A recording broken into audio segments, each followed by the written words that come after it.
can I have the next slide, Liz, please?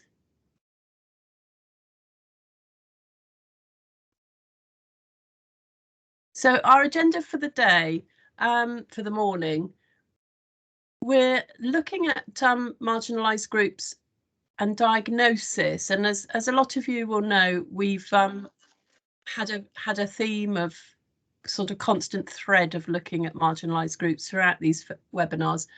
But today is slightly different because we are picking up on a couple of diagnoses that actually are often marginalised within themselves. So we have got Abigail Reynolds from Wednesday's Child, who's going to talk about eating disorders in the perinatal period, and Kimberly Ashwin, who's going to be talking about autistic mothers.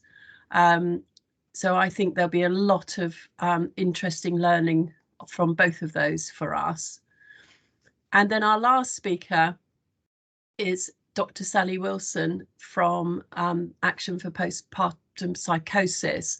And I'm sure that that's an organisation that people on this call will be familiar with, but I think it's really, really important that we just have an update on all the amazing work that they do and different ways that we might be able to utilise that or maybe help out with some research.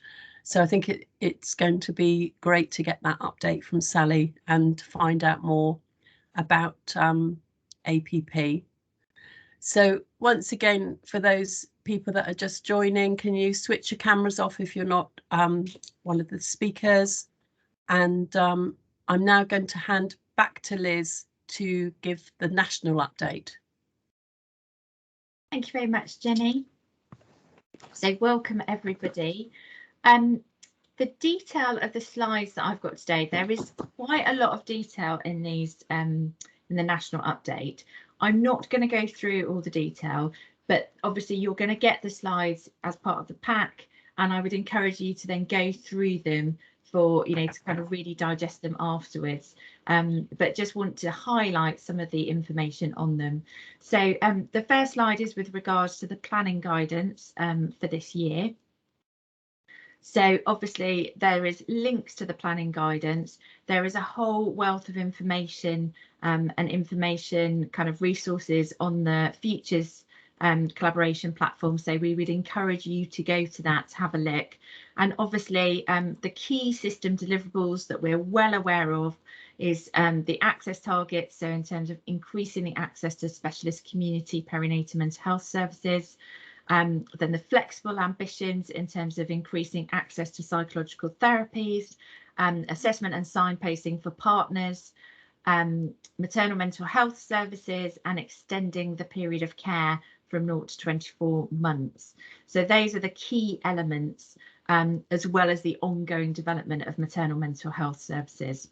So the key planning date deadlines, the 17th of March for submission, and then the 28th of April for both the mental health finance plans and the activity plans. So those are what the ICSs are pulling together at the moment, and we would encourage those of you that are in the individual perinatal mental health services to obviously be discussing with your commissioners and that in order to inform that process.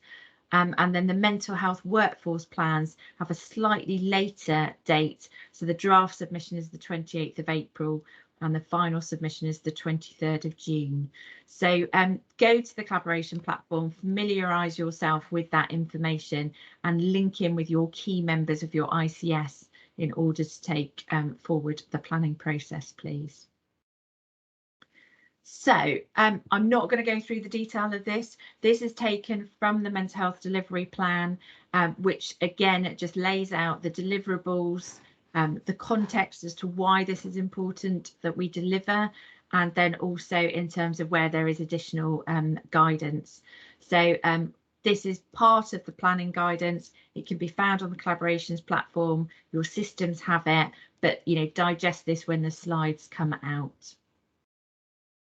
Okay, again, there are many other additional resources available on the collaboration platform in terms of the perinatal expansion explainer, so thinking about widening the cohort of women that we see, Also the perinatal mental health dashboard, the analytical tool, which gives the funding allocations for both perinatal mental health services and maternal mental health services, and then the planning consideration tool in terms of what people need to consider in terms of the commitments. And the links, you'll be able to follow the links from the slides.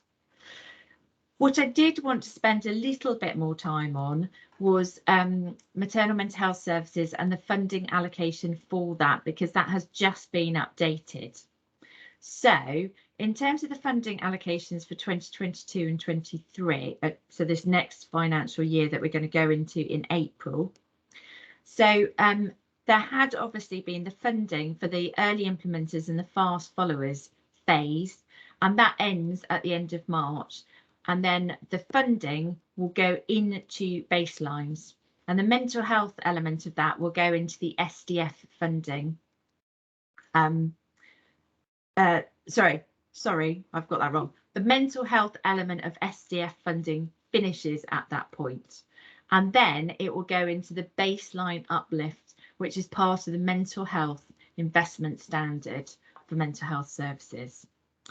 Now, in addition to that, we've always known that there was a maternity allocation element of maternal mental health services, and there has been some discussions. There was a letter that went out to the local maternity and neonatal systems on the 26th of January, but what was in that letter has since been updated, and that's why I wanted to clarify this.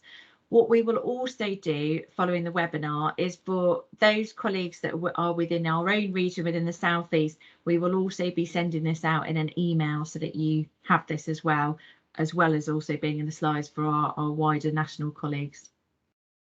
So the maternity allocation, this part of the funding will be transferred to mental health nationally.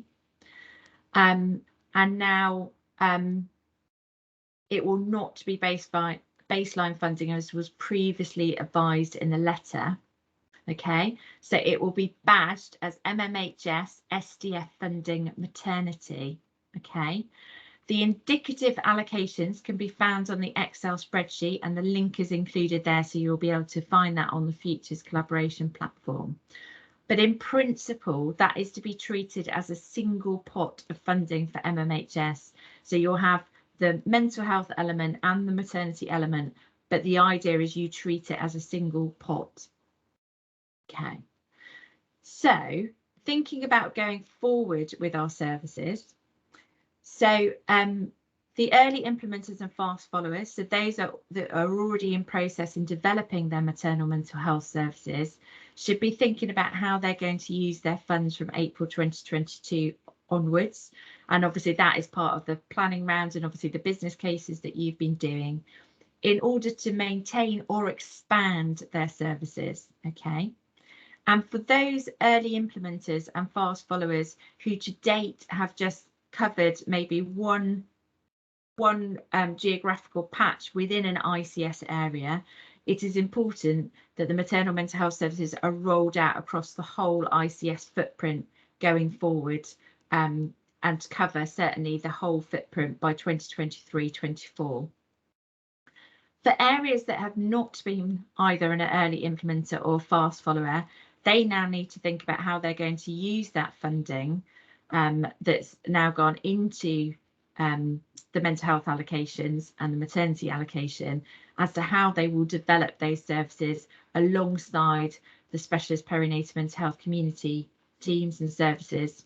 And there are some really helpful presentations that are available from previous maternal mental health service national implementation events that are on the collaboration platform. And again, there's links to those recordings and those slides. And there is a further maternal mental health services implementation event on the 28th of April, and there'll be further details that will be coming out from the national team on that.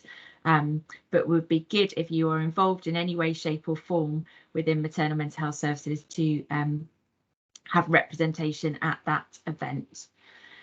So nationally, we're encouraging all maternal mental health services to go live as soon as possible within this next financial year of 2022-23. And And also really important to have that message to our ICSs, our ICBs, to continue to invest in the service to meet the needs of the population, both for maternal mental health services, but also the expansion as well of the specialist community teams. Okay. The access target trajectories can be found as well on the analytical tool, and obviously the women that are seen within maternal mental health services contribute to the access target. And then there's a little bit in terms of the financial reporting and how that will continue within this next financial year. So if you have questions about this, if you're within the South East region, please come back to Jenny and myself, and we will be following up with our services with regards to this. If you're elsewhere nationally, please contact your local regional team in order to discuss as well. Okay, so I know that was quite a bit of meaty information to digest. So in terms of access and quality, so nationally we are behind the trajectory of where we aimed to be, and that's based on the November 2021 data. So we're always slightly behind on the data that we have. So there's quite a way to make up within the next year in order to hit the target of seeing 10%. So the investment is really crucial in order for us to expand our services and therefore be able to see the women that we need to. And as I mentioned slightly earlier, there is on the features platform the perinatal expansion explainer, which goes into more detail in terms of who are the women in terms of expanding the cohort of women that we see. And really understanding that it's not more of the same, it's about expanding the scope of women that are seen by the services. Okay, so the sequin for perinatal mental health, which comes under CYP, children and young people, and perinatal mental health outcome sequin, was paused for this current financial year, but will be reinstated from the 1st of April. There was a webinar that was held on the 11th of February, and the link to that is there in order to give some more information. And then also to encourage everybody to think about monitoring of outcomes and KPIs that are included for that. And there are some examples of KPIs. These were taken from Kent and have been shared. So there is no mandated, they're not mandated nationally, but these are proposed as best practice examples. We would encourage you to have those conversations about KPIs and outcomes with your commissioners. Okay, I'm going to hand over to Jenny, and she's going to pick up on resources. Hi again, everybody. Okay, I've got quite a few resources to go through today, so I won't necessarily labour any of them. I wanted to highlight this campaign, the national campaign, where they've used help from the Beatles as a sort of hook to the campaign. So it's been running in the sort of first quarter of the year, and there's a lot of different branded resources that are available, so anyone that's involved in that work can get a lot of stuff, and the link is there. Okay, next slide, please. There's a number of relevant reports that have been published. The first two here are both linked to the Maternal Mental Health Alliance. The second one there is the evaluation of the impact of the Maternal Mental Health Alliance Everyone's Business campaign, and the top one was in collaboration with the Centre for Mental Health, and that's, I think, is going to be a really significant document for us. We did talk about it briefly in January, but this is talking about investing in our maternity and health visiting workforce for them to be skilled up to be delivering some of the interventions at the sort of mild to moderate end. So I think that's a really, really interesting read. Next slide, please, which actually is more reports. The first one there is the Maternity Survey. and there's quite good information in there about how the pandemic impacted on choice for women. And then the second one here is the IHV mental health report, which has got a lot of really interesting stuff in there about the mental health teaching that they offer, but also there's a lot of good resources embedded in that report if you want to take a look at that one. Next slide, please. There's a series of evidence briefs from the first 1001 Days campaign, and the link is there. So really lots of great information about what the importance of the first 1001 days. So if you're trying to build a case, or these are really good documents to have a look at. Next slide, please. And then with our continuing thread running through all of the webinars of inequality and marginalisation, there's some articles and resources here. So the first one is about the NHS Race and Health Observatory, and there's just a short video in that link, which if you want to find out more about what they offer, it's a really good little short clip to watch for anyone that's involved in this sort of work.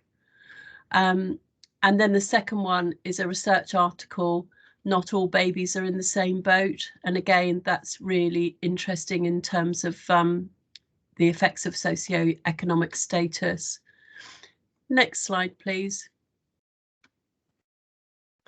Our lovely friends from the Hearts and Minds campaign have asked us to highlight their interactive map again. I know that a lot of you will remember that they came and presented for us a few months ago. So this resource is growing and growing. I think it's really important that we keep highlighting the resources to be included on the map, because it'll only be as good as the information that we put in. And they've done a short video, so the link's there, which gives an overview of why and how about getting onto the map. And there's a link to the map and to the organisation. So I think that's a really, really important resource for us to keep in mind and to promote with our service users. Next slide, please. This is a shout out for volunteers. This is specifically in the southeast, so apologies to national colleagues. They're asking for recently pregnant or pregnant people in the southeast region, and the link is there. So it's looking for lived experience stories. So if you know anyone that might be interested in that, the link is there. Next slide, please. And again, this is Southeast specific, but just highlighting 3 trainings that are coming up that we still have spaces for. So Understanding Diverse Motherhood, the National 2-Day Perinatal Mental Health course, and the IHV Emotional Wellbeing Visits for health visiting. All of those for people in the Southeast can be booked via the Perinatal Mental Health Academy, and the link to the academy is on the slide. Next slide, please. We've been asked to highlight this webinar, which isn't actually our webinar, but we've been asked by colleagues in neonatal to highlight this. So it's a webinar working psychologically in neonatal units. There is a cost involved. It's not massively expensive, but just to let you know, there is a cost involved in joining this webinar. But I think that our relationship with neonatal is going to come more and more into focus, and we will be focusing a webinar on this topic in the next couple of months. So for any of you that are have a particular interest, that just to highlight that webinar is coming up. Next slide, please. And just as a link into today's topic and to our speakers, I know that those of you that have been with us sort of from the start of the webinars will know that I'm quite passionate that we don't have hard to reach groups, but we rather have hard to reach services. And I actually found this nice little picture of what I've been trying to say, which I thought kind of sums it up quite nicely. And in the spirit of hard to reach services rather than hard to reach groups, I'm going to introduce our first speaker for the day. If we have the next one, thank you, Liz. So I'm delighted to introduce Abigail Reynolds, who's going to talk about eating disorders in the perinatal period. And we had a brief chat at the beginning of the webinar, and I think all diagnoses are equal, but some are more equal than others, maybe, Abby, and it would be really interesting to hear, because I think sometimes with eating disorders having specialist teams and perinatal being a specialism, it's kind of hard sometimes to get ownership of this when you're going through it. Yeah, so we're really delighted to hear from you, Abby, and I'll hand over to you now. Thank you very much. Thank you, Jenny. Well, it's a real honour to be here, and I'm really grateful for the opportunity.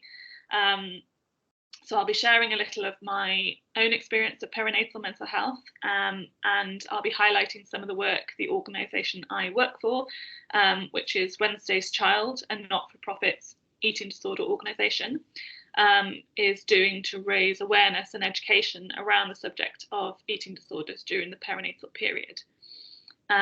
Next slide, please. I have 2 children, and I developed an eating disorder after my first son was born about 8 years ago, having previously had a very normal and balanced relationship with food and exercise. A series of difficult family events after my son was born created something of a perfect storm, where I became very isolated and anxious, and I lost a huge amount of confidence. I won't go into a huge amount of detail about how my eating disorder, which was anorexia in this case, developed, but the combination of very low self-esteem and an increased level of dissatisfaction with my postnatal body led to me innocently turning my attentions to watching what I ate and to exercise.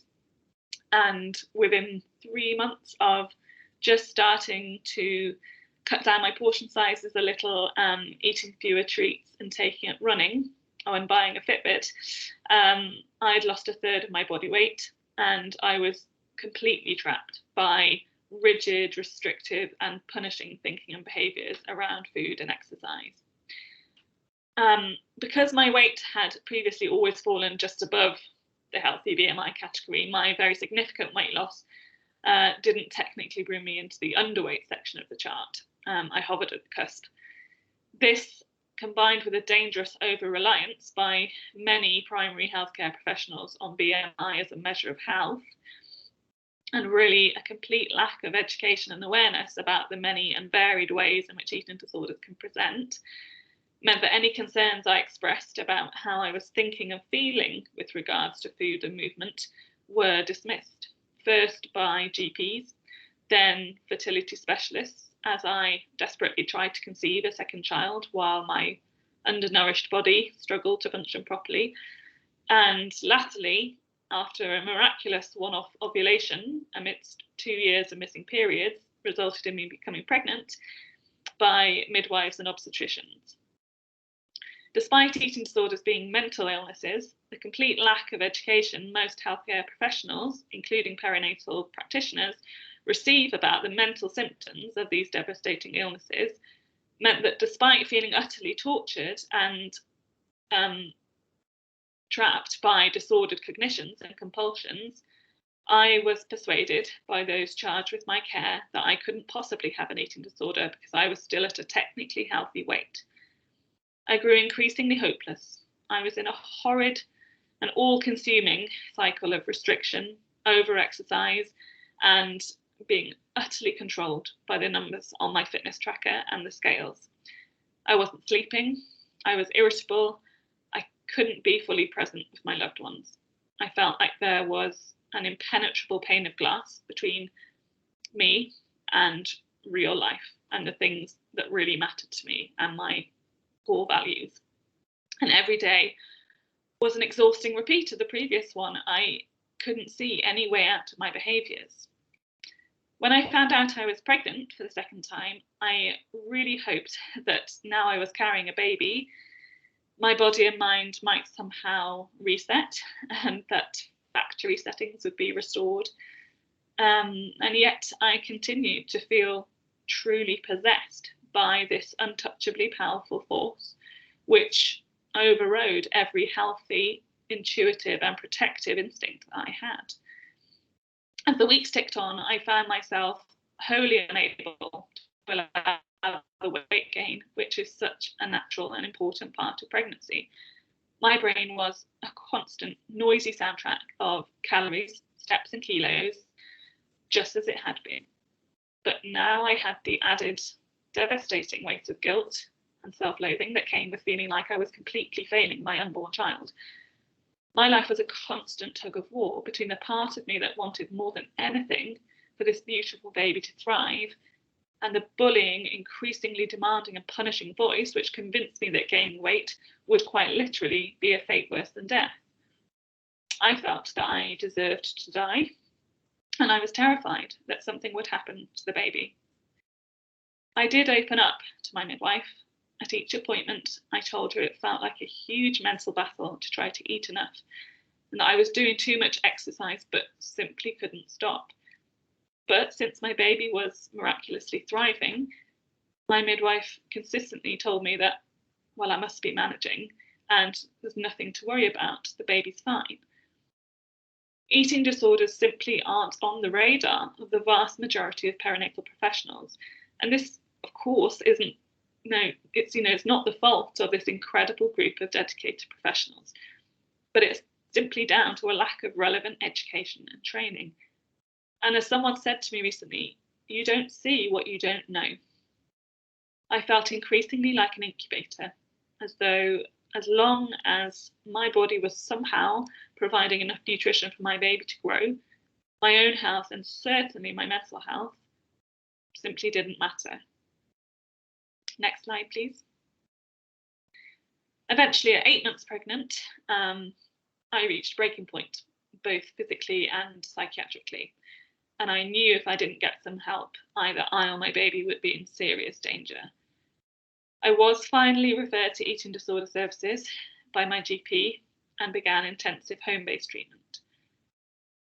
Fast forward 3 years, and after brilliant extended eating disorder treatment in the community and a stint in a mother and baby unit where, sadly, a lack of relevant education amongst the perinatal mental health nurses there meant that my experience there was extremely challenging.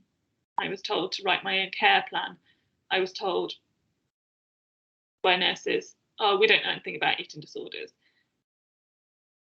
Despite that, thanks to eating disorder services, I am now thankfully vastly improved. Next slide, please. But sadly, my experience is far from unique. Having shared my own experiences through various media, print, podcasts, a BBC TV interview, many women have reached out to me to let me know that they too battled with an eating disorder during the perinatal period and also struggle to access any appropriate help or resources. And indeed, the statistics bear this out. A 2016 study showed 5.3% of prepartum and 12.8% of postpartum mothers screened positive for disordered eating behaviours. Another showed that 16% of pregnant women will have experienced an eating disorder at some time, and that 50% of those women are the women who have had an eating disorder historically will relapse within 12 months of delivery. In addition, research shows that at all times during pregnancy and the postnatal period, women with an eating disorder experience increased rates of depressive symptoms and anxiety in comparison to other mothers. This isn't a small issue, despite the relative silence around it. And in my role with Wednesday's Child, I've started trying to address the ultimately dangerous lack of awareness and understanding. Next slide, please. Perhaps the most significant piece of work to date has been successfully developing a learning model aimed at healthcare professionals working with mothers. The main aims for the module, simply called Eating Disorders in the Perinatal Period, are to encourage reflection around any stereotypes or preconceptions, to provide lived experience insight into the nature of these illnesses and the challenges that may come with an attempt to recover from them, and to highlight ways in which pregnancy or the postnatal period might exacerbate a pre-existing or historic eating disorder, or contribute towards the development of one of these illnesses, and to provide practical tips on how to support a woman who is experiencing an eating disorder. This piece of online learning includes sections exploring themes such as spotting the mental and physical signs, the importance of early intervention, asking relevant, nuanced questions and building trust, decisions around feeding, depression and anxiety, the wider family unit, reaching out. We gathered the experiences of many different women and their families to ensure that the module provides perspectives on people from all walks of life and is not limited to the most often discussed eating disorders or behaviours. We gathered the experiences of many, we've been fortunate to receive detailed and hugely positive feedback on the module from both the eating disorder and perinatal faculties of the Royal College of Psychiatrists. And the module is already being used by several schools of midwifery, as well as featuring the Good Practice Guide of the Royal College of Midwives, and it's been really well received by NHS Education. And if I could have the next slide. That just gives you a taste, I suppose, of what the course looks like, and it's very interactive and visual, and yeah, we've had a really good response to it. Next slide, please. In addition to the e-learning module for professionals, Wednesday Child also offers lived experience training. As perinatal lead, I currently contribute to regular training events run by the Institute of Health Visiting, sharing my experiences and offering guidance on what was and wasn't helpful in my own interactions with perinatal professionals. I also present to cohorts of student midwives at Leicester and Hull universities, and sort of share experiences and guidance through podcasts and social media conversations and other sort of channels to highlight the work that we're doing to raise awareness and education. Next slide, please.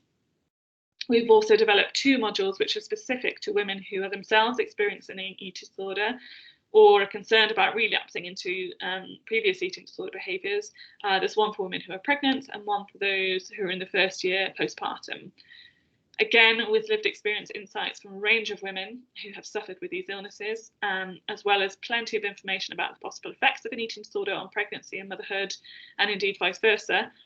The aim of these modules is really to make women experiencing these difficulties feel less alone, and to help them feel more informed and prepared as they navigate the many challenges with which pregnancy and motherhood, some of which have the potential to be highly detrimental, struggling with a disordered relationship with food, exercise, or their body. And some example themes, sort of setting expectations aside. How do I know if it's an eating disorder? Body image, pregnancy ailments and triggers.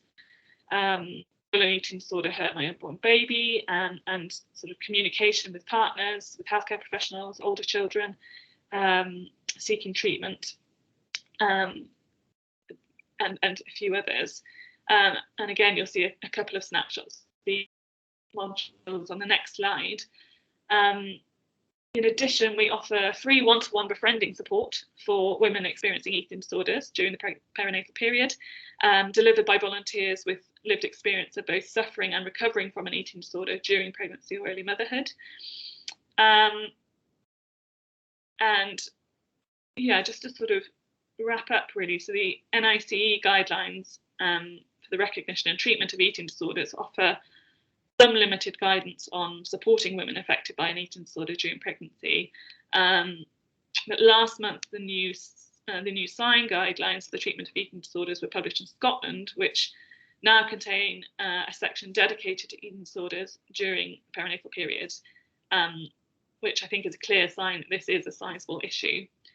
And it's therefore more important than ever that clinicians and practitioners working with women and their families during the perinatal period can access the relevant training and knowledge to be able to offer excellent care to women struggling with an eating disorder during this potentially most vulnerable period of their lives. Thank you very much.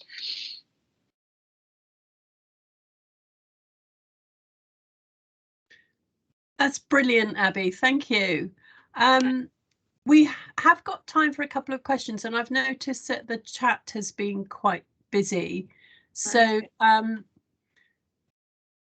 Anna from Leeds and York says, just wondering if it's not lack of education, but that we're restricted by limited criteria, such as referrals to eating disorder services. I always talk about a certain BMI.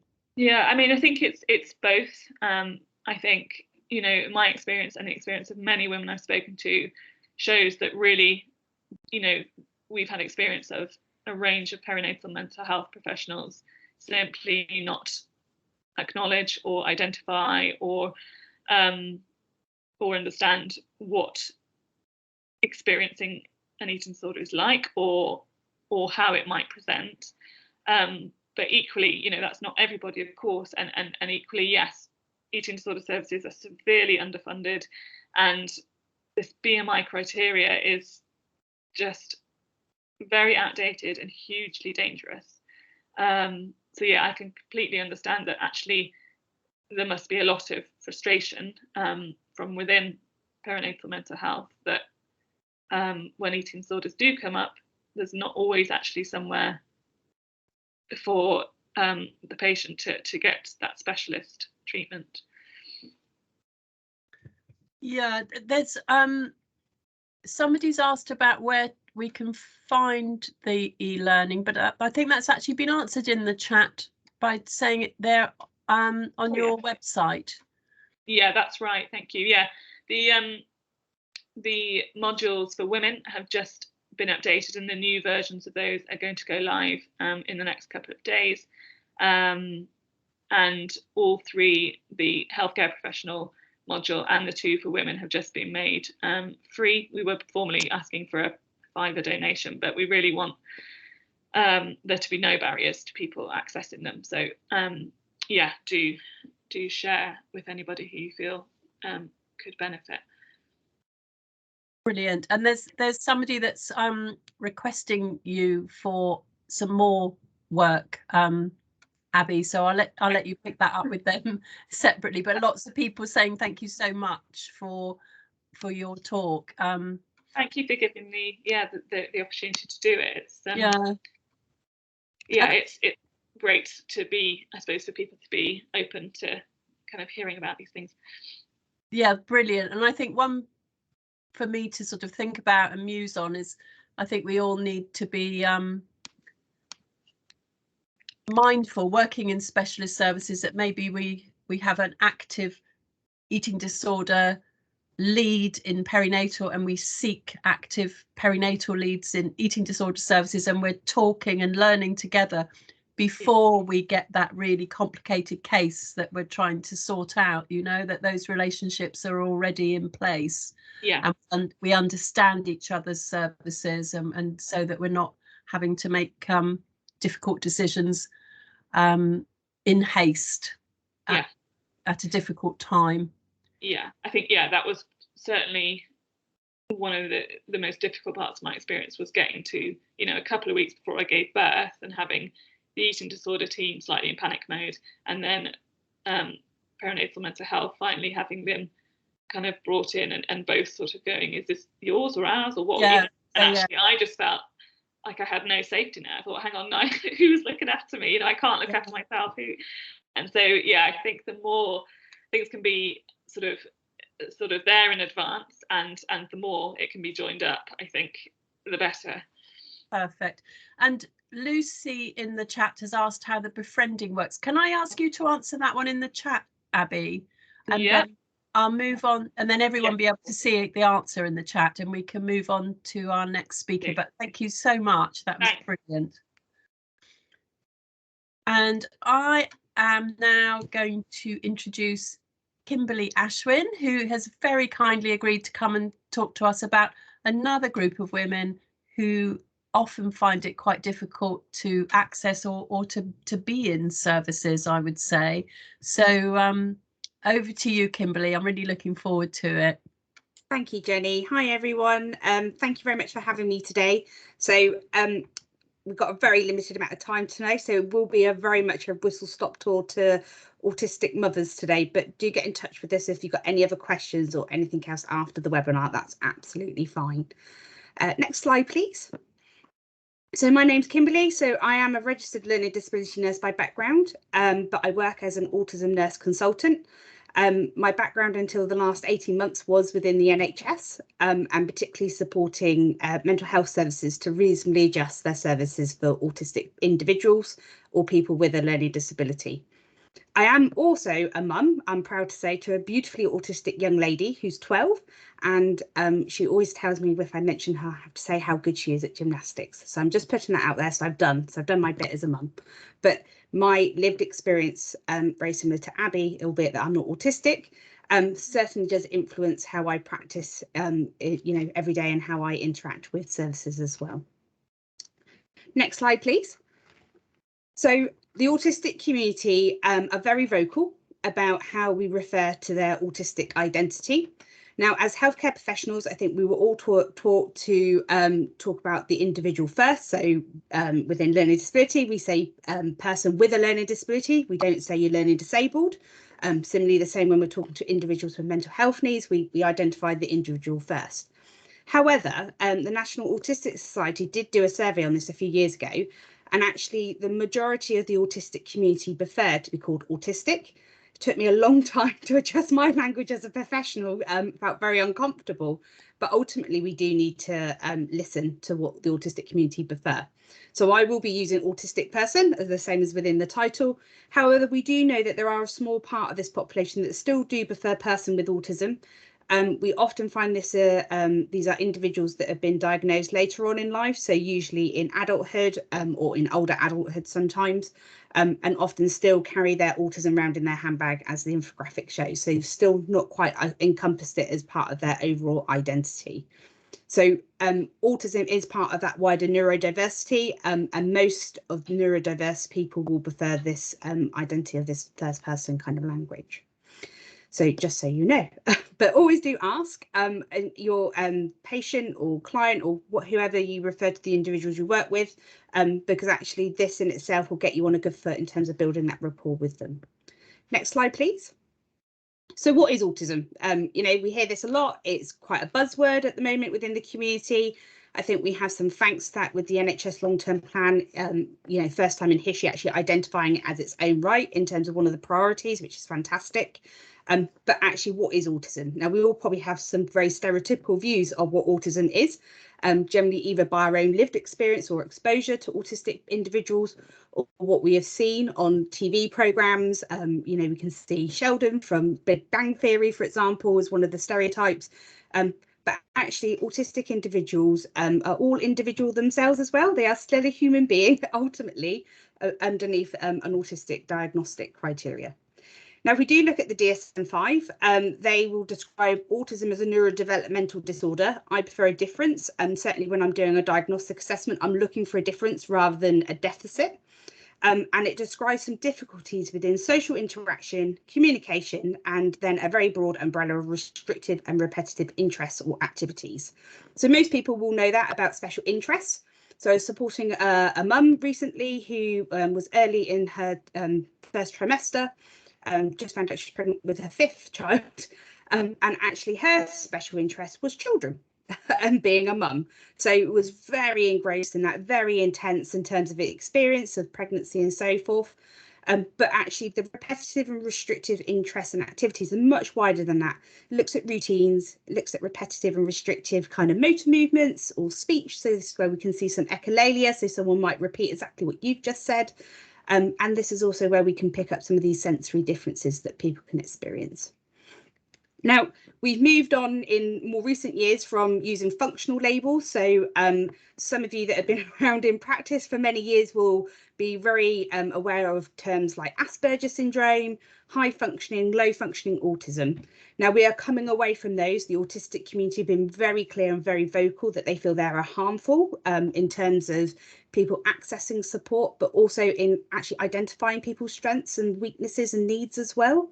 So what we look at now is more of this profile. So we look at this hemisphere round and actually kind of spidergram it out. So every autistic person will be different, but will have these common kind of themes through. And when we kind of then think about that from a professional point of view, we can look at what's called profiles of autism. So how this might present. Now, what is helpful about thinking about a profile is understanding the approach we might need to adapt or the things we might need to look out for. So, for example, the female presentation, which isn't just for females, this talks all about the camouflaging things that someone can do. So this isn't just masking, it could be things like assimilation, which is where someone might mimic you and take bits of what you do. So Kim's really good at that and she holds herself in the right way. So I'm going to try and use that in a different social context.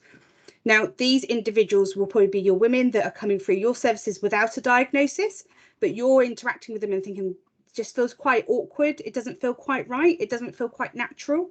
And you might be seeing some of the common needs that we're going to talk about shortly as well. So they will often go under the radar because they don't have that typical presentation of autism. So much more difficult to kind of identify. We obviously talk about people with autism and a learning disability. So this is people with an IQ below 70, have functional impairments. They might have difficulties in kind of managing their household, managing their bills, those sort of things. But those needs need to be present before the age of 18. So we can see some of those needs happen. So functional impairments and things due to mental health needs, due to other neurodiversity, such as ADHD and executive functioning. But we're looking for those things to be present before the age of 18 when we're thinking about a learning disability. Then we have the Pda Profile, so pathological demand avoidance. This is very controversial. Evidence is still very new. If you think someone's got this profile, I would highly recommend you have a look at the PDA Society. They have just released some new guidance in the last month around identifying and assessing the PDA profile. And it's really easy. You don't need to be a specialist in autism to kind of read through it. It's really easily digestible. So do have a look at that and it will give you some pointers of things to have a look out for. But this profile can be very problematic when we come to work, and particularly when we're thinking about parents who are autistic, so autistic mothers, because it's to do with having an extreme level of anxiety, very extreme to everyday demands. So being pregnant in itself will be a demand. Managing and protecting that baby will be a demand. Having a young baby, newborn baby will be a demand for any parent. But actually these will be causing extreme level of anxieties, and we will see some very restricted behaviour patterns happening and some people coming quite poorly because of all these demands that are being placed on them and how they manage those. And then we have Savant syndrome, which is the one that I think most people would commonly associate with, like Rayman, for example. And this is where we get a really spiky profile where someone has an extreme talent in an area. So it might be maths, it might be physics, it could be anything. But actually have some significant needs around some other areas. So it could be around that social interaction. So actually, I'm really struggling to talk to you even. So that's where we can see the Savant syndrome profile present. Next slide, please. So, you know, what's autism got to do for you guys? It's really difficult, isn't it, I suppose, because you think, well, you know, we're a specialist perinatal service, but ultimately the autistic population is a lot larger than we think. So the last data collection was 1 in 100 of the population are likely to be autistic. Now we think more recently that that is probably even more like 1 in 50 of us are autistic. So quite a significant amount of the population. And then when we look at that even more so, we're looking at 1 in 3 of those autistic adults experiencing severe and enduring mental health needs. And, you know, prenatal is one part of that, but actually an autistic mum, whether diagnosed or not, is more likely to going to be hitting your service due to some of those demands and those common needs that we're going to look at in a minute. And actually, you know what, it's often to do with the lack of support that those mental health needs can end up being emerging through, and people actually understanding their neurodiversity themselves, their strengths and weaknesses, and trying not to necessarily conform to society and what we expect. So I think autism has to be everyone's business, even if we're not specialists in autism, even if we don't have a specialist interest in autism. But ultimately, you are going to come across neurodiverse patients within your services, and you're going to be working with autistic mothers. And actually, hopefully after today, you'll probably all be having cogs whirling, thinking, oh yeah, okay, such and such who I'm working with, you know, I need to have a screen for autism, because actually some of those behaviours we're starting to see. Next slide, please. So some of these common behaviours I keep saying about, so communication. So we know it's part of the diagnostic criteria. So this is looking at things like non-verbal communication as well as verbal, but actually how we mesh those together as well. So how we use those interlinked. You know, one of the biggest barriers, I think, for autistic mums when I speak to them is this medical jargon. We all have it. I've listened this morning, you know, we're all using different acronyms like NICE, and, you know, we all use these. I mean, what do they mean?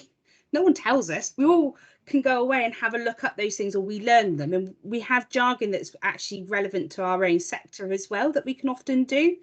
So we have to try and stay away from that where we can. And I know certainly when I had my children, you know, the midwife would be talking about, you know, UTIs, and, you know, we all think we know what a urinary tract infection, aka UTI, is, but unless we spell that out, an autistic mum will probably find that really hard. And actually, if you don't know what's going on, that in itself is going to make you feel very anxious. Now, that feels really simple, doesn't it? Really straightforward changes to practice, really easy to do. But as professionals, because we're so busy all the time, often those jargons just can slip out. So we need to be even more conscious with this group that this can be really difficult. Things like appointments. So sitting here and having a two-way conversation directly with you can be really intimidating and really hard. So what do I need to say?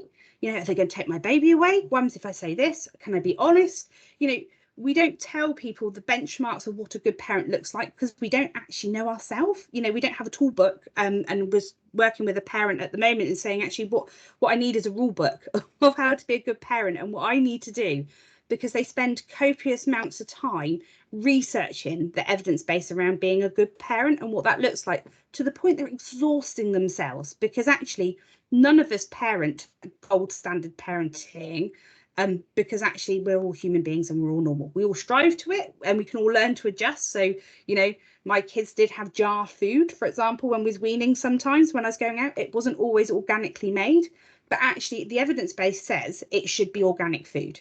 So actually I'm going to be really stressed and quite stuck on that. And actually, are you going to come and take my baby away because I've given them a jarred food? And actually, we all know that's rationally absolutely not what we're going to be doing at all. But for an autistic mum, unless you said that, that's hidden meaning in terms of something. So we need to be sometimes really explicit in these appointments that we're having for people.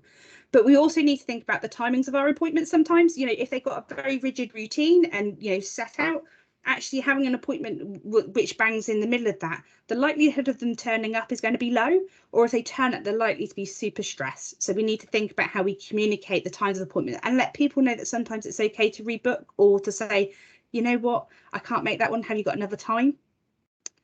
Then we think about sensory. So this is probably one of your major issues within the prenatal period, particularly. So when we're supporting pregnant mums who are autistic, we will often see some significant differences in their interoceptive sensory system. So this is the internal physiological senses. So picking up your heart rate when that's you're breathing, those kind of tummy butterflies that we often talk about. There's another acronym that we use. What does butterflies mean? You know, feeling that baby's moving. So when the midwife's saying, oh, is your baby moving? Oh, I don't know. Is it moving? What does that feel like? No one explains that. So sometimes we need to explain those sensations, but also support to develop that ability to body scan those things. And, you know, we all rely on, you know, contractions and feeling them and understanding those. If someone has got a difference in their pain threshold because of their interoceptive skills, so actually I don't feel pain at all, my leg can be hanging off, actually they're not going to identify when they're in established labour. Or similarly the other way around, you know, they might be experiencing extreme pain due to hypersensitivity. Actually, you know, that mum's going to need support quite early on in labour, for example. So we need to just be making sure that we're aware of these sensory challenges that people may be experiencing physically, but also, you know, we do a lot of touching in pregnancy, don't we? And, you know, post-pregnancy, you know, we're touching things, we're doing examinations, can feel quite invasive, it can be very challenging. If you have a mum that, you know, touch is physically painful, doing a blood pressure will be extremely challenging for them. So sometimes we need to do a bit of that desensitization work, so get used to the feel of a cuff on. So let's get used to the fabric feel to start with, you know, like going to the dentist. So the same thing, this is only going to take a couple of minutes, you know, when we all know it's only got to last a certain amount of time, it can feel a bit more tolerable, can feel a bit more manageable. And sometimes we just need to prioritize as well which examinations we do. So the same as a pediatrician would do with a child, you know, they do the ones that are going to cause less distress first, and they prioritize those. And then the ones that are likely to be more distressing or make the child cry actually save till last. And very similar principles to an autistic mum. You know, if you know you've got to touch them because you've got to keep the baby safe and, you know, do the welfare checks and keep her safe, do those checks later on rather than early on. And then similarly, the same psychologically. So expectations of society tell us that we should be have children, that we should get married, and everything should live happily ever after. We all know that realistically that doesn't happen for most people, and we all know that it's okay sometimes to have difference in that maybe marriage is not for me, or maybe having children is not for me, or I'll have 2 children or 4 children. So unpicking that and what they think is perceived as, you know, society's expectation on them can be really helpful in kind of helping that psychological well-being. And we can also see some differences in emotional regulation. Now, this is very common with autistic mums who also have co-occurring ADHD, which is high prevalence. But having that ability to manage those emotions, but also identify them, is a real challenge. So you'll get these extreme reactions. You'll get this extreme emotive language often being used around self-harm or suicidal ideation. But actually, it's just me trying to communicate this intense feeling that I'm having sometimes. So sometimes we need to just think about that and kind of do that emotional literacy. So what is sad, what is happy, you know, basic stuff that we can do, and quick win stuff. But also understanding us, neurotypical, so that's people who are not autistic. We're really complicated, right? We often don't say the same thing as what we do, or vice versa. We have so many hidden meanings in everything that we do. And that includes your care team. So please, please, please just let them know, you know, say that unsaid stuff. It's really, really important. Next slide, please. So this is lovely. Kim's come along today and has said, oh, you know, you got to think about these needs and I've got to do these things. This isn't just me sitting here saying this. And, you know, the Equality Act is really clear that we have a requirement as an employer. So you all have autistic colleagues working with you, but also for our patients as well, that we have a requirement to make reasonable adjustments to our care. So those simple things that I'm talking to you about today, so, you know, adjusting our language or think about our time of our appointment, they would be seen as reasonable. They're low cost, they're low skill. Those things we can put in place as a quick win. Next slide, please. I also just wanted to just give you a quick heads up in terms of the Autism Act. So this was an act that was developed in 2009, so a long, long time. The National Autistic Society did a survey back in 2018 and it highlighted actually most people don't even know this exists, let alone know what it says. So I always just to give it, but ultimately it's an act that says that autistic people have the right to live ordinary and fulfilling lives. And actually that's absolutely right. And actually we need to, as mainstream services, specialist services, we need to be adapting to make sure our services are accessible for them. Next slide, please. So things to look out for. So if someone comes into one of your appointments and they're wearing a sunflower lanyard, this means that they're identifying as having a hidden disability, and one of those may be autism. If you are working with an autistic mother who's very anxious about going to the shops or accessing different places in the community, always advise them to get a sunflower lanyard. They are free of charge. So you can get one from ourselves, you can get one from Tesco's, from Sainsbury's. Your organisations can sign up to this scheme. It's an international scheme, so it's not just for the UK. Fantastic if you're going to the airport, you'll probably see lots of people wearing these around the airport, and it helps with services knowing that we might need to apply some reasonable adjustments. So if you have a mum that comes in with a sunflower lanyard, please do ask the questions, do I need to adjust my service for you? How can I make this easier for you to access? Next slide, please. So just to finish off some top tips, because I know this is a real whistle-stop tour. So please be consistent and predictable. If you can set appointments at the same time of day for the same amount of time, fantastic. You know, you will become predictable. The person will know, you're more likely to decrease your DNAs and all those things. If we know clinics overrun, we know emergencies come in, if we can let the person know, that would be great. I usually go with, if I'm doing home appointments, for example, is I will be to your house between 10 and 10:30. It gives me some buffer space. So the person isn't sat there at 10:05 going, well, she isn't here. And I've, you know, kind of starting to damage that rapport. So give yourself that window. So you're still being specific, because you're saying, but I'll be here between 10 and 10:30, but I'm not saying my appointment's at 10. So those things can be really helpful. And invest in developing that relationship. That person will need to know that you care. And I was working with a young lady actually yesterday who has an eating disorder, just been discharged. And she was saying the biggest thing she wants from her care team is to know they care and they're not doing it just for their job. And ultimately, an autistic person will overthink that a lot. So just invest in spending some time getting to know them. And actually, if you know those special interests, you know that routines are important, that will massively help influence your care and the support you offer. And be clear in that communication you offer them, you know, say what you mean and give them that hidden meaning, help them out in understanding us neurotypicals and also other mums. You know that support groups, toddler groups, it can be really cliquey sometimes, can't they? You know, I've certainly found them really cliquey. So help them understand those social interactions so they can get the most out of it and it reduces those anxieties. Okay, next slide, please. So that's it from me. Thank you very much for listening. If you do want to know anything more, do get in touch with us. We do offer free initial consultations to professionals, so you can book that in with one of the teams so we can talk through either an individual you're working with or some generic stuff. That's not a problem. We offer training events, so again, please do have a look at our website for those, and also Eventbrite, we advertise those on, and you can also get in touch with us if you want something more bespoke for your service. But yeah. Thank you very much for having me.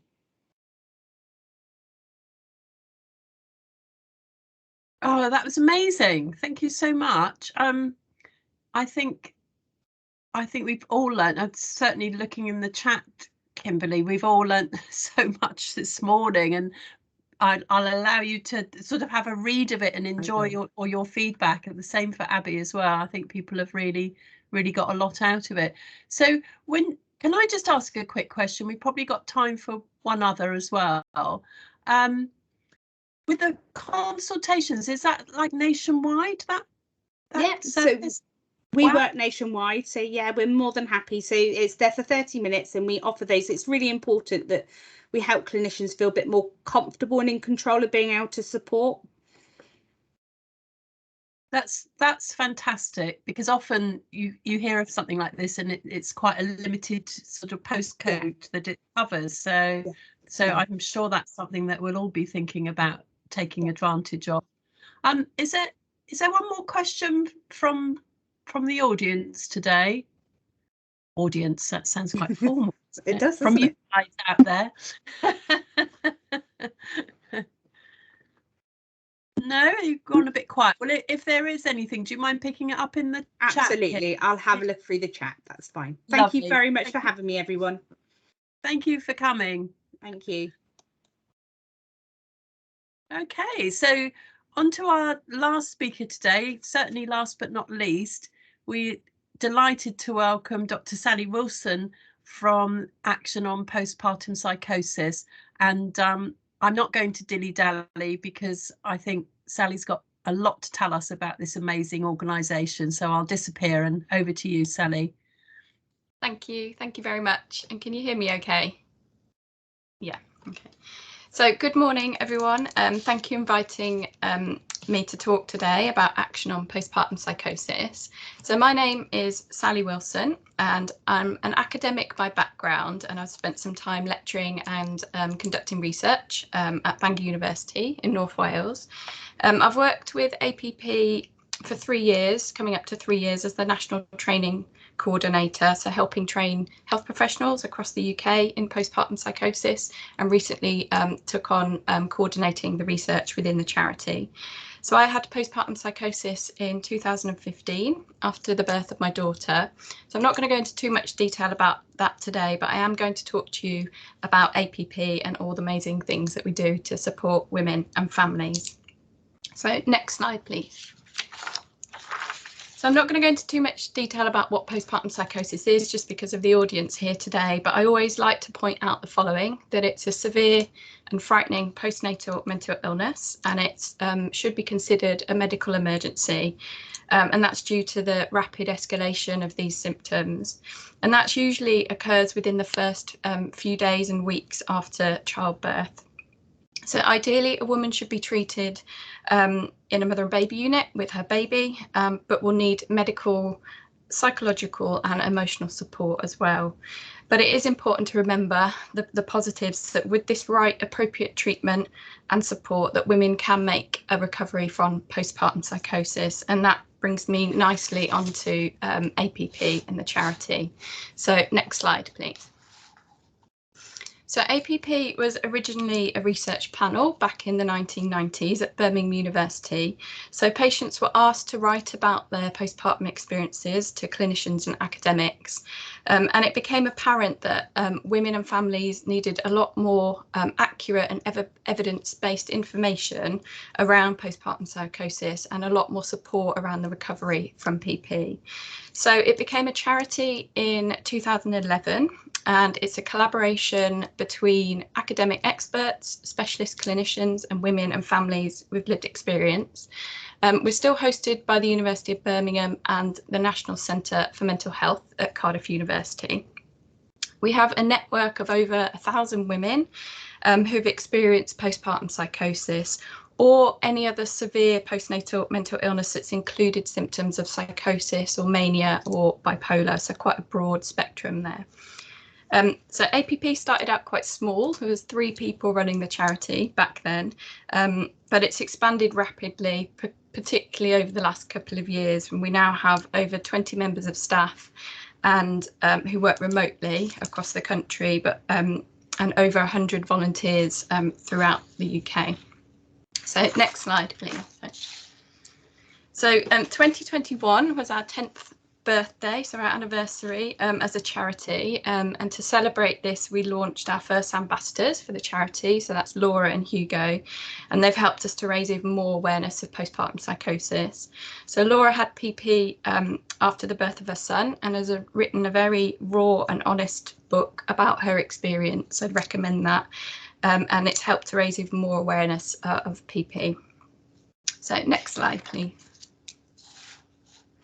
So I'm just going to give you a brief overview of the different things that we do and the different projects that we have running in APP. So the structure of APP is made up of a management and leadership team, fundraising and admin team, and then we have these different projects across APP, such as peer support, media and awareness raising, working within the NHS, and training and research. I'm going to talk through those different projects in a bit more detail now. So I'm going to start with peer support. So the charity's always offered peer support to women and families. We have an online forum which is moderated every day by trained staff and volunteers, and it's a safe space where those that are affected by postpartum psychosis can ask anything about their experience. We have the one-to-one peer service, and that can either be via email, phone call or video call. So a woman or a family member is matched to someone that has a very similar experience to them, and they can ask anything about their experience, and that support has no time limit on it, so it just depends when that woman or family member wants to discontinue that support. We have some face-to-face peer support within NH Trust, and I'll talk a little bit more about that later. And we also have in-person cafe groups across the region. So at the moment we have about 8 cafe groups across the UK, and we're hoping to expand that this year. So we have a project lead and a facilitator with a group of volunteers, and they will meet in a safe space together with women and families. And the way it works is that APP provides support for anyone that's been affected by postpartum psychosis in their lifetime. So we may have a woman who's new to the group who had postpartum psychosis 20 years ago, together with newly recovering women who will mutually support each other alongside our trained volunteers and staff. So we have a cafe group in the Sussex and Hampshire area. At the moment, it's rotating between virtual and in-person meetups every month. So if you want to find any more information about the peer support service or the different cafe groups, then there's lots of information on our website about that. But you can also feel free to contact Ellie, who's our National Peer Support Coordinator.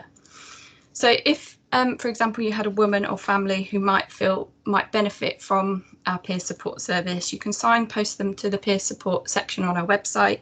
They can sign up there, and one of our coordinators will then talk to them and arrange to talk to them and see what kind of peer support service that they're looking for. So next slide, please. So during COVID, we were very much an online charity already, so we were pretty well set up when the pandemic came along. So we continued to provide our online peer support. So that was the online forum, which was manned every day, and then the one-to-one peer support service as well, which we actually saw an increased demand for during COVID over the last couple of years. So next slide, please. So we were also able to kind of rapidly expand our plans for video calling. So we had those plans anyway, but COVID came along and it meant that we had to sort of implement them very quickly. So during COVID, we launched our one-to-one peer support video call and our virtual cafe groups as well. And then we were also able to support our volunteers monthly through these group video calls. And these groups will actually continue regardless of the pandemic, because some people feel that they would prefer to meet via video call and some people prefer to meet in person as well. So next slide, please. So during COVID, we also launched our partner peer support service. So APP have always supported partners and dads on the online forum, but now we have Simon and Chris and a team of trained volunteers that are there to support partners and dads who are affected by postpartum psychosis.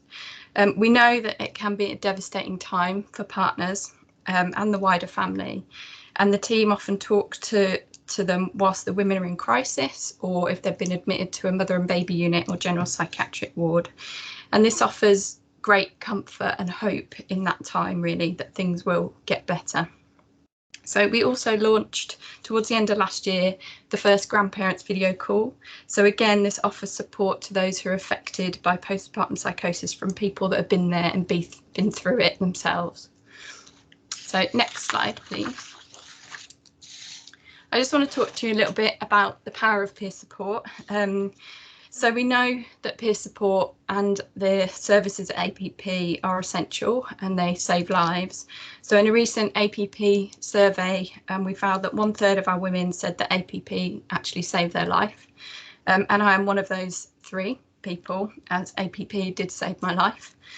So without the APP signposting to specialist care that didn't actually exist in my area when I was ill, the online forum and the one-to-one peer support service that I managed to access, I'm not sure I would be here today talking to you.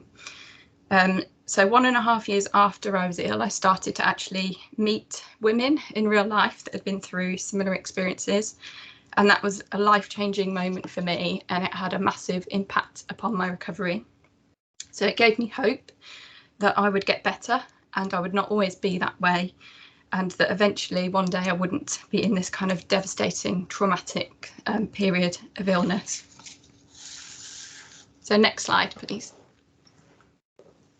So we also work with the NHS. We have a number of regional projects where we, the peer support teams will support mothers on mother and baby units, and then we also work within the community teams as well. So providing that specialist peer support with the NHS, but working jointly with APP, is proven to be a successful model. It means that the women and families can also link in with the national services at APP. So for any more information on that and how that works, please do get in touch with Hannah, who's our NHS Contracts and Regional Projects Coordinator. So next slide, please. So we also have an amazing team of volunteers across the UK, and they're really to help raise awareness of postpartum psychosis and link in with perinatal mental health teams. And I guess that's really important in the regions where we don't have NHS contracts or the cafe groups, which we're trying to expand all the time. It means that we have volunteers on the ground creating that awareness and links with people. So yeah, we're continuing building that, and we've got about 100 regional representatives across the UK. So next slide, please. We've got lots of information and resources on our website, and we've got lots of evidence-based signpost to evidence-based resources as well. We also have these guides, so recovery after postpartum psychosis, a guide for partners, and planning a pregnancy for those at risk. You can either download those in a PDF version from the website, or if you want hard copies for yourselves and your colleagues and patients as well, you can order these by emailing our generic email, and that information will be at the end of this presentation. So next slide, please. So one of our aims is to make sure that all health professionals that work with women in the perinatal period know about postpartum psychosis, know about APP, know about the signs and symptoms, and know what to do and what treatment and recovery should look like from postpartum psychosis. So since 2014, we've reached nearly 14,500 health professionals. That's with lived experience talk or training. We input into other organisations mental health training. So for example, we have partnerships with the Institute of Health Visiting, RC Psych, and lots of different universities across the UK. We also offer in-depth workforce training, so that's co-facilitated by myself, other women with lived experience, clinicians and academics, and attended by multidisciplinary health professionals. So these were originally commissioned by NHS teams across the UK pre-COVID. Now we've moved online to more sort of APP hosted days where individuals can book on themselves. There will be 3 dates after June time. These are going to be announced soon, so look out for those. And we're hoping to move back towards more on-site delivery of training as well. So please do email the training at email address if you've got any queries about training. And we're also looking over this next year to create some e-modules as well, so they'll be up on our website as well. So next slide, please. So we continue to campaign for better services for all women and families across the UK. So we align with the Maternal Mental Health Alliance's campaigns and other organisations' campaigns. So you've probably seen this map quite a lot and heard about Everyone's Business campaign. But just to give you a bit of an example, if you look at the left-hand side in 2015, when I was ill, North Wales, where I live, was in red, which meant there was no provision, specialist perinatal mental health provision. So I was admitted to a general psychiatric hospital without my daughter, which was incredibly traumatic and confusing at the time. We had to fight for the treatment that we didn't really know existed and that I didn't really know that we needed at the time. And that had a big impact on my illness and recovery at the time. So thankfully, things have changed quite a lot over the last few years since I was ill, but we've still got a long way to go in other parts of the country. So APP continue to ensure that all women and families have access to the specialist treatment and support that they need to recover. And that includes mother and baby units as well. So next slide, please. So you've probably seen this map before, but it's the latest map from the MMHA looking at where the mother and baby units are across the UK. And you can see we've got gaps in Mid and North Wales. There's no mother and baby unit in Northern Ireland and Scotland. There's not many in Scotland as well. And there's still gaps even in the southeast and just below the Midlands as well. So we continue to campaign for mother and baby beds across the UK. And I just want to show you an example of how we do that really. So next slide, please. So APP have been campaigning for a mother and baby unit for a long time in Wales, since the 1990s really, there hasn't been one. So we're involved in the Welsh Assembly's inquiry into perinatal mental health provision across Wales. We gave evidence at the Senedd or the Parliament. and raised awareness in the media. You can see on the left hand side at the top, that's me on BBC Wales Live, talking about the lack of mother and baby units in Wales and the slow progress that was happening once the Welsh Government had committed to the interim MBU in South Wales. So APP and women with lived experience were involved in the early design stages of the MBU, right through to the artwork and the feel of the place towards the end. And in April 2021, Uned Gobaith, or Unit of Hope, opened in South Wales, which was a massive achievement for everyone involved and showed the power of lived experience and collective voices. So there's more work to be done, particularly in North and Mid Wales, but in other parts of the country. So the campaigning continues there for mother and baby units. So next slide, please. So we raise awareness in the media. So we've been involved in lots of different soap storylines. One of the most famous one was EastEnders. So APP and Mind volunteers inform that storyline and work closely with the actors. We've also been involved in different films and poetry and plays as well. So at the moment, there's a play called Afterbirth that APP are supporting, and they're touring around the UK. And that's a play about a woman developing postpartum psychosis after giving birth. And this is really to make sure that the lived experience voice and the right messages are getting out there instead of that kind of sensationalized, scary headlines that used to be in the media about postpartum psychosis. So we've got lots of APP storytellers as well that want to tell their story to raise awareness. So a lot of these are on our website if you want to hear more about their journeys and their stories there. So next slide, please. So finally, APP were a research patient panel in the beginning in the 90s before it became a charity. So we continue to work very closely with the National Centre for Mental Health and other research institutions. We conduct our own research into recovery and outcomes in women. And we launched the APP 2021 survey last year, and we're just in the process of analysing that data at the moment. I think it'd be really exciting to see what's changed over the last 10 years, and also to work out what women feel about their recovery, as we know it can be a long and hard process sometimes. So what's best for women in their recovery from postpartum psychosis?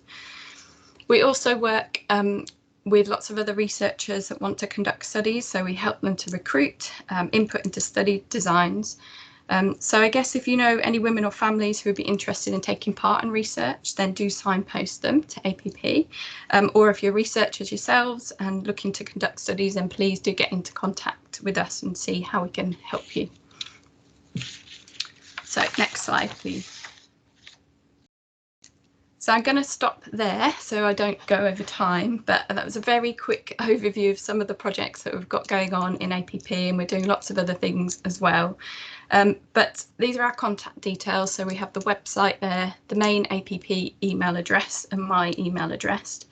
You can also sign up to our newsletter. So that will give you, you'll end up receiving updates on all the things that we're doing in APP. So please do that and connect with us. And last slide, please. So I just want to end by saying thank you for listening to me today, and the APP are here for you as well as women and families. And I know without APP and people like yourselves working together, I probably wouldn't be sitting here talking to you today. So thank you, and thank you for all the amazing work that you do for women and families. Thanks for listening. Wow, Sally, thank you so much. I'd kind of forgotten how, I knew you did a lot, but I'd forgotten just how much the organisation does do. So it was really lovely to sort of hear it all in one talk. And thank you for sharing your own experience too. That still makes me feel quite sick to the stomach to hear about women like yourself who had to go through it when there weren't services across the country. And hopefully now we're sort of getting to a much better place, but we still need to make sure that investment goes in to be able to be properly resourced to do the work. So thank you. loads of thanks for the presentation, which I'll let you have a look at in a minute. But I did notice a question in there about if the information on the website was available in different languages. Okay, yeah. So at the moment we're looking at that. There's two things that's happening. We are revamping our guides because we have a parenting after PP guide as well that's been written at the moment.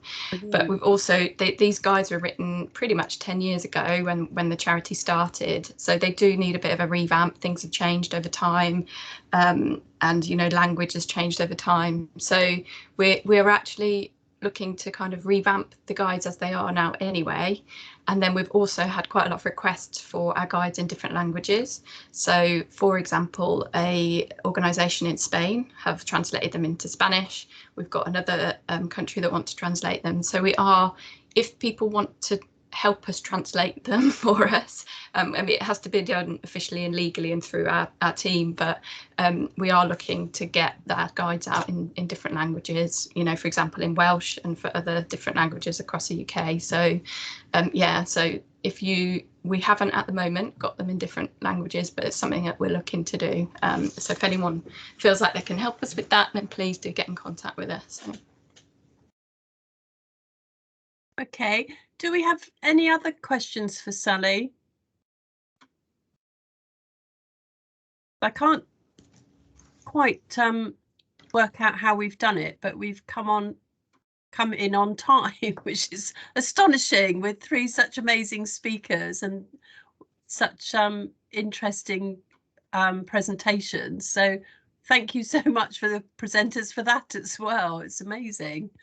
I'll hand back to you then, Liz, yeah, just to finish off. Thank you for a really informative morning. Great speakers as always, and lots of food for thought. So just to finish off, just to let you know that our next webinar is on the 30th of March, and we're focusing on drugs and substance misuse. And then we've got the dates for the future webinars. You should have all received calendar invites if you're on our list of stakeholders and regular attendees. And if you're not, for any reason, if you've been forwarded the invite today, then please email the email address highlighted in yellow at the bottom of the slide in order to get on our distribution list. There is now a new page on the website for the recordings for January 2022, and then obviously you can still get the links to all the 2021 and actually the 2020 webinar recordings as well. And we will follow up with sending out the slides after the in the next couple of days. So thank you all for joining us, and you've probably got about 3 or 4 minutes to have a quick comfort break and a coffee before your next appointment. So thank you today, and thank you for all the fantastic speakers and your contributions in the chat. Have a good rest of the day. Bye bye.